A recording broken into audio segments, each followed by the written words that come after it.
This was a historic double match ball deciding frame, and it will go down in Crucible history forever. Selby was fighting with everything he had for a spot in the final, with just one red ball left on the table. He laid a perfect snooker, but walking back to his chair, you could see the nerves all over his face. This was his last shot at turning the match around, but Ronnie wasn't having any of it.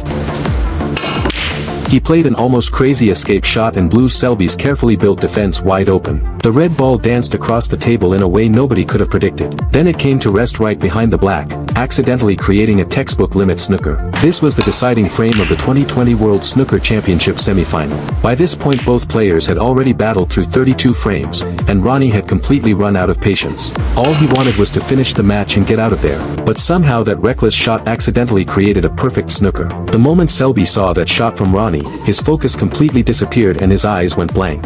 In Selby's mind, this was not luck. This was a straight-up act of disrespect. In his post-match interview, he put the blame on Ronnie. That line, "He doesn't respect me," became one of the most memorable quotes in snooker. But this was not the first time Selby had been in a tough spot. This guy had been world #1 for 7 straight years. He wasn't going down without a fight. On the very next shot he showed elite-level cue ball control and got out of trouble. Then he turned it right back around and laid a beautiful snooker using the black.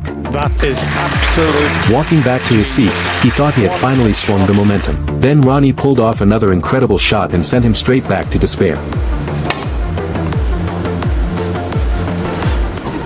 Ronnie sent the cue ball around 2 cushions and avoided every single risk on the table. Then he used the position of the black to play another top-level safety shot. This was snooker magic. Every single shot was a masterclass. Selby stood at the table and stared, unable to pull the trigger. He was down 30 points with only 35 left on the table. One mistake and everything he had worked for was gone.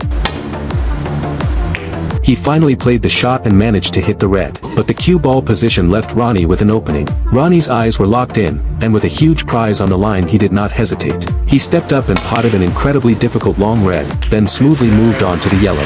With that prize money in sight, Ronnie went full throttle. Selby could only watch with a serious look on his face, knowing the end was near. Then came the biggest moment of all. Ronnie played the shot without any nerves, but the pink stayed out. Even so, Selby knew it was over. He chose to concede with his head held high, showing real class as a professional. So what do you think? Was that snooker from Ronnie intentional?